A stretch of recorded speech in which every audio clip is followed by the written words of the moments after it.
everyone, welcome back to our YouTube channel, The Nursing Heights. In our last lecture, we have discussed regarding amniotic fluid. In the continuation of the lecture, we will today discuss regarding polyhydramnios. शुरू करते हैं हम. आज का topic है हमारा polyhydramnios. ठीक है, तो लास्ट लेक्चर में हमने क्या किया था, थोड़ा सा amniotic fluid index के बारे में डिस्कस किया था. उसको हम आज थोड़ा डिटेल में लेते हैं.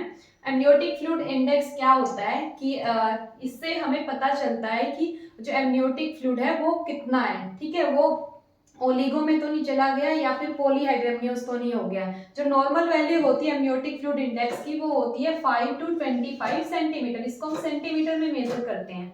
इसको मेजर कैसे करते हैं, हम क्या करेंगे, जो एब्डोमेन होता है मदर का उसको 4 क्वाड्रेंट में डिवाइड करेंगे और विद द अल्ट्रासाउंड से हम क्या चेक करेंगे, वर्टिकल पॉकेट्स चेक करेंगे. हमें कुछ इस टाइप के जो स्ट्रक्चर है वो दिखेंगे अल्ट्रासाउंड में, और वर्टिकल पॉकेट्स की हम लेंथ मेजर करते हैं वाया अल्ट्रासाउंड. ठीक है, और उन जो वर्टिकल पॉकेट्स की लेंथ होती है वो हम किस में लेते हैं, सेंटीमीटर में लेते हैं. और हम 4 क्वाड्रेंट्स में जो सबसे डीपेस्ट वर्टिकल पॉकेट होगी हमारी उसको चूज करेंगे. ठीक है, इसमें जैसे हमें ये मिल रही है, यहाँ पे ये मिल रही है, तो इन चारों को हम क्या करेंगे, सेंटीमीटर में इनका लेंथ लेके इन चारों को ऐड कर देंगे. ऐड करने के बाद हमें जो वैल्यू मिलती है वो हमारा क्या आता है, एमनियोटिक फ्लूइड इंडेक्स होता है. ठीक है, और अगर एमनियोटिक फ्लूइड इंडेक्स की हमारी जो वैल्यू है वो 5 to 25 के बीच में अगर आ रही है तो वो क्या होती है, नॉर्मल. और अगर वो लेस देन 5 आती है, ठीक है, तो उस कंडीशन को हम क्या कहेंगे, ओलिगोहाइड्रेमियोस. ठीक है, और अगर वो मोर देन 25 आती है तो उस कंडीशन को हम क्या बोलेंगे, पॉलीहाइड्रेमियोस, जो आज का हमारा टॉपिक है जिसको हम डिस्कस करने वाले हैं. सेकेंड जो मेथड है हमारा एमनियोटिक फ्लूइड के लिए वो क्या होता था, हमारा सिंगल डीपेस्ट वर्टिकल पॉकेट. ठीक है, अब जैसे हमने AFI मेजर किया वैसे ही इन चारों में से जो सबसे डीप वर्टिकल पॉकेट होगी हम उसको लेंगे. लाइक ये हमें दिख रहा है कि ये वाली जो है इन चारों में से सबसे डीप है. ठीक है, इसका जो लेंथ है वो हम सेंटीमीटर में लेंगे. फिर हम मैच करेंगे जो सिंगल डीपेस्ट वर्टिकल पॉकेट का जो लेंथ जो नॉर्मल होता है वो होता है 2 to 8 सेंटीमीटर. अगर ये इसके बीच में आ रहा है तो दैट मीन्स एमनियोटिक फ्लूइड की जो वॉल्यूम है वो उस टाइम पे ठीक है, हमारा एमनियोटिक फ्लूइड जितना प्रेजेंट होना चाहिए उतना ही है. And if it is less than 2 then oligo and more than 8 then it will be considered as polyhydramnios. Okay, तो हम चलते हैं हमारे टॉपिक पे पॉलीहाइड्रेमियोस पे. हमने यहाँ पे AFI और सिंगल डीपेस्ट वर्टिकल पॉकेट को समझने की थोड़ी कोशिश करी है उससे पहले. ठीक है, तो पॉलीहाइड्रेमियोस की जो कंडीशन है वो कब बोलते हैं, जब जो लाइकर एमनियाई जो टर्म है वो हम बेसिकली यूज करते हैं हमारे एमनियोटिक फ्लूइड के लिए. ठीक है, वो एक्सीड करती है 2000 ml. आपको याद होगा हमने हमारे प्रीवियस वीडियो में डिस्कस किया था अलग अलग जेस्टेशन पीरियड में हमारी जो एमनियोटिक फ्लूइड की वैल्यू होती है वो अलग अलग होती है. तो अगर वो एक्सीड करती है 2000 ml then it will be considered as polyhydramnios. Okay, and AFI और ये हमने डिस्कस कर लिया कि अगर ये मोर देन इक्वल टू 25 होता है तो हमारा जो है पॉलीहाइड्रेमियोस हम कंसीडर करते हैं.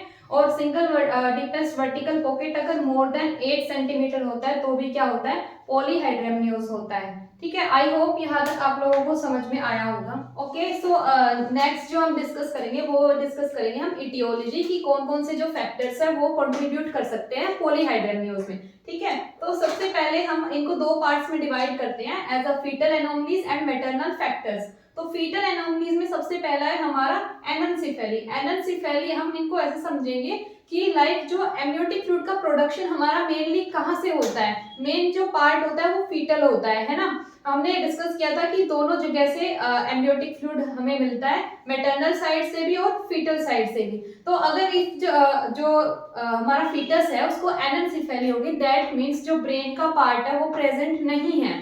तो दैट मीन्स जो CSF है वो क्या हो रहा है, लीक हो रहा है. और वो किसमें कंट्रीब्यूट कर रहा है, हमारे एमनियोटिक फ्लूइड में, जिसकी वजह से एमनियोटिक फ्लूइड की वॉल्यूम क्या हो जाती है, हमारी इंक्रीज हो जाती है. ठीक है, next is open spina bifida. Same जो हमने डिस्कस किया वो यहाँ पे भी अप्लाई होता है. इसमें भी क्या होगा, हमारा CSF लीकेज होगा और एमनियोटिक फ्लूइड की क्या वॉल्यूम क्या है, इंक्रीज हो जाएगी.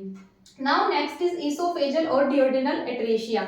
इसमें क्या होता है, अगर हम जो फीटस है उसको ईसोफेजियल या डियोडिनल एट्रेशिया है, दैट मीन्स वहां पे ब्लॉकेज हो गई है, आगे जो है फीटस हमारा जो भी स्वेलो कर रहा है वो जा नहीं रहा है, प्रोसेस नहीं हो रहा है, तो दैट मीन्स क्या होगा, उसका जो स्वेलोइंग है वो क्या हो गया, कम हो गया, वो आगे नहीं जा रहा है जो भी वो स्वेलो कर रहा है। ठीक है, तो उससे क्या होता है, हम फीटस है वो क्या करता है, कुछ एम्नियोटिक फ्लूइड के पार्ट को स्वेलो भी करता है, तो अगर वो नहीं कर पा रहा है तो उसका मतलब क्या है कि जो बाहर सराउंडिंग में जो एम्नियोटिक फ्लूइड है उसकी वॉल्यूम क्या हो जाएगी, हमारे इंक्रीज हो जाएगी, है ना। Next is facial cleft and neck masses. Same यहाँ पे अप्लाई होता है कि अगर क्लेफ्ट पैलेट और क्लेफ्ट लिप प्रेजेंट है फीटस में तो वो स्वेलोइंग रिफ्लेक्स उसका कम हो जाता है, वो स्वेलो नहीं कर पाएगा। सेम केस है नेक मासेस में।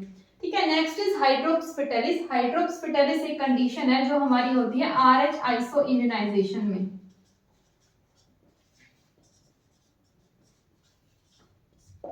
ठीक है, तो इसका हम इतना डिटेल में नहीं जाएंगे, बस इसको हम ऐसे समझ सकते हैं कि जो पेशेंट है मतलब पेशेंट नहीं, जैसे फीटस है उसमें क्या होगा, हमारे आरबीसी का लाइसिस होगा जिससे ऊजिंग होगी, उससे क्या होगा, ज्यादा कंट्रीब्यूशन होगा हमारे एम्नियोटिक फ्लूइड में। ओके, नेक्स्ट जो है वो है हमारे मैटरनल फैक्टर्स। मैटरनल फैक्टर्स में सबसे पहले है हमारा कोरियो एंजियोमा ऑफ प्लेसेंटा।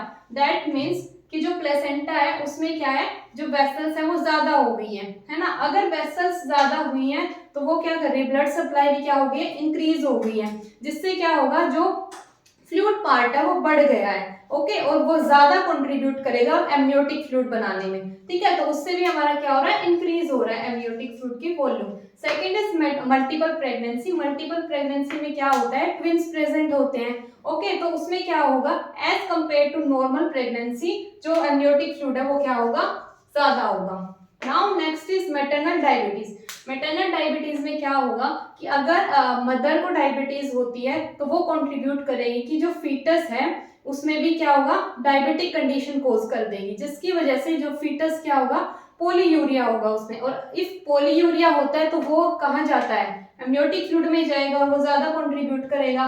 तो इस पे कंडीशन में भी क्या होता है, एमनियोटिक फ्लूइड इंक्रीज होता है और क्या कंडीशन हो जाती है, पॉलीहाइड्रेमियोस। ओके, जो कुछ जो कॉजेज होते हैं और फैक्टर्स होते हैं वो क्या होते हैं, इडियोपैथिक होते हैं। दैट इज अबाउट 50 to 60% जो है इडियोपैथिक है, कि हम पता नहीं कर पाते हैं कि ये किस वजह से हो रहा है। ठीक है, तो नेक्स्ट है अब हमारा टाइप्स की, पॉलीहाइड्रेमियोस का टाइप्स क्या क्या है। तो हमने दो बेसिस पे डिवाइड किया, एक होता है हमारा एक्यूट और एक होता है क्रोनिक। एक्यूट का मतलब है कि बहुत जल्दी ऑनसेट हो रहा है ना, और क्रोनिक में क्या है, फ्यू वीक्स लगते हैं इसको ऑनसेट होने में। तो जो हमारा एक्यूट वाली जो कंडीशन है वो बहुत ही रेयर हमें मिलती है, और क्रोनिक वाली मोस्ट कॉमन होती है, जिसको कुछ टाइम लगता है पॉलीहाइड्रेमियोस होने में। और जो हमारी क्रोनिक कंडीशन होती है वो 10 टाइम्स कॉमन है, okay, as compare to acute condition. ठीक है, जो सेकंड जो हम डिवाइड करते हैं इसके टाइप्स, वो किस बेसिस पे है, हमारे सिंगल डीपेस्ट वर्टिकल पॉकेट की वैल्यू के बेस पे है, जिसको हम डिवाइड करते हैं in mild, moderate and severe. Mild में हमारी जो वैल्यू होती है वो होती है more than 8 to 11 centimetre, and moderate में 12 to 15 से ज्यादा होता है, and in severe it is more than और इक्वल टू 16। हमारी नॉर्मल वैल्यू क्या थी, 2 to 8 सेंटीमीटर। ओके, तो उसके कंपैरिजन में हम इसको डिवाइड करते हैं as mild, moderate and severe. हमारा साइन एंड सिम्टम्स क्या होगा इस कंडीशन में, तो इसमें बेसिकली आपको एक साइन देखने को मिलेगा कि मदर जब लाइंग पोजीशन में होती है तो वो बहुत अनईजी फील करती है। ओके, और वो क्या मतलब पसंद करेगी कि वो सिटिंग पोजीशन में ही रहे, है ना, जिससे उसको डिस्निया ना हो। तो इसमें जो मेनली होता है वो क्या होता है, डिस्निया होता है। और ये मेन कब होता है, जब मदर किसमें होती है, लाइंग पोजीशन में होती है, यानी कि लेटे हुए होती है ना, तो वो सिटिंग पोजीशन में ज्यादा कंफर्टेबल फील करेगी। Next is palpitation. पैल्पिटेशन होगा पेशेंट में। Then third one is oedema. Oedema को हम बेसिकली रिलेट करते हैं कि ऐसे केसेस में, पॉलीहाइड्रेमियोस के केसेस में क्या होता है, जो लेग्स में जो है वेरिकोसिटी प्रेजेंट होती है।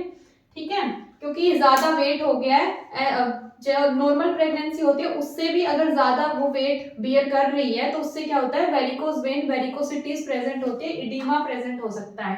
ठीक है। और इसमें प्री एक्लैम्पशिया होने की चांसेस होते हैं। प्री एक्लैम्पशिया एक इंपॉर्टेंट टॉपिक है बहुत, ठीक है। इसमें प्रोटीन यूरिया होता है ना,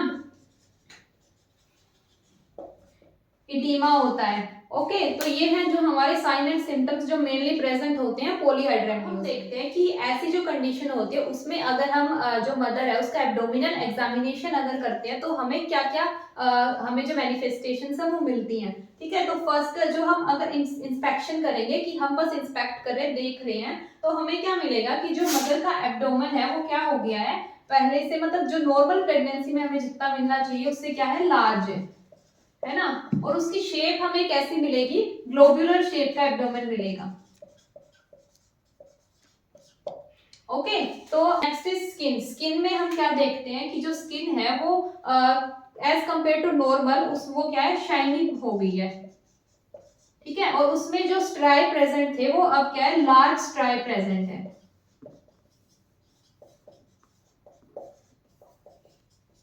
ठीक है।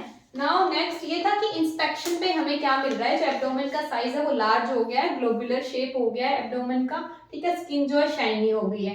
Next is palpation. हम जब मदर के एब्डोमेन को पैल्पेट करते हैं तो हमें क्या मिलता है कि जो हाइट ऑफ यूटेरस है वो क्या हो गया है, अब बढ़ गया है, इंक्रीज हो गया है as compare to the normal height at that gestation age. Next is girth. Girth जो है वो भी क्या है, एमनियोटिक फ्लूइड ज्यादा हो गया है तो क्या हो गई है, इंक्रीज हो गई है। देन ये टर्म जो है फ्लूइड थ्रिल, कि अगर आप जो मदर के एब्डोमेन को पैल्पेट करोगे तो उसमें क्या दिखेगा, फ्लूइड थ्रिल प्रेजेंट होगी इन ऑल डायरेक्शंस, कि जैसे ही आप पैल्पेट करोगे तो आपको एक फ्लूइड जो है वो फील होगा वहां पे कि वो बहुत ज्यादा हो गया है, ठीक है। एब्डोमेन में हम एक पॉइंट और मिस करते हैं यहाँ पे कि हमें फुलनेस ऑफ फ्लैंक्स मिलेगा, ठीक है। फुलनेस ऑफ फ्लैंक्स में कैसे, जब आप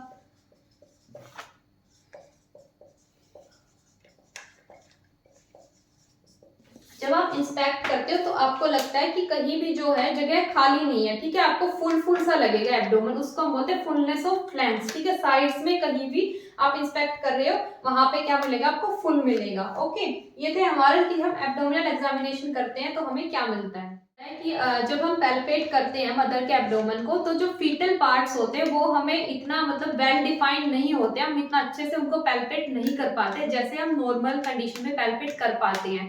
और क्या कंडीशन होती है कि अगर हम फीटल हार्ट रेट ऑस्कल्टेट करते हैं तो वो हमें अच्छे से सुनाई नहीं देता है, ठीक है। ये भी एक कंडीशन है जो हमें एब्डोमिनल एग्जामिनेशन में मिलती है। हम थोड़ा सा इसके मैनेजमेंट के बारे में भी डिस्कस कर लेते हैं, ठीक है। इसकी मैनेजमेंट का जो बेसिक प्रिंसिपल हमारा क्या होता है कि हम कोजेस को रिमूव करने की कोशिश करते हैं, इधर they are from the fetal side और they are from the maternal side. Like हम सपोर्टिव थेरेपी पे ज्यादा इसमें करते हैं, जैसे कि अगर पेशेंट को डायबिटीज है, ठीक है, या फिर पेशेंट को प्री एक्लेम्पशिया से सफर कर रहा है तो उससे जो एसोसिएटेड जो कंडीशन है हम उनको ट्रीट करने की कोशिश करते हैं।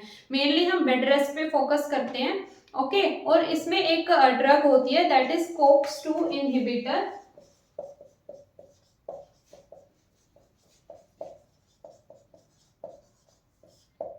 ठीक है। उसका नाम आपको स्क्रीन पे दिखाई दे रहा होगा, ठीक है। तो वो हम यूज करते हैं, दैट इज 200 mg